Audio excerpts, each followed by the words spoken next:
Tonight, growing questions over potential conflicts of interest involving President Trump and his family's business.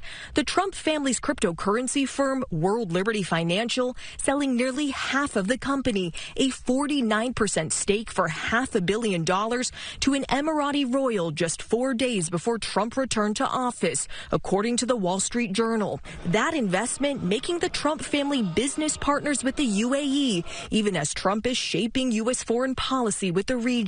Months later, the Trump administration approving a deal to send highly coveted American artificial intelligence chips to the UAE, alarming ethics experts and Democrats in Congress.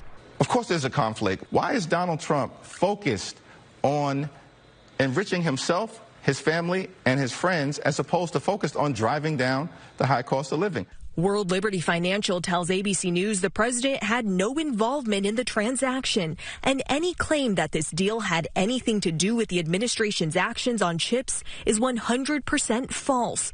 The White House counsel also telling ABC News the president has no involvement in business deals that would implicate his constitutional responsibilities. The White House adding the president's assets are in a trust managed by his children. According to the Journal, the Emirati investment sent a payment of as much as $187 million into the Trump family's coffers on the eve of his return to office. And World Liberty has become one of the Trump family's most lucrative ventures. According to public disclosures, the family secured a roughly $5 billion windfall when trading of the company's digital token opened last year.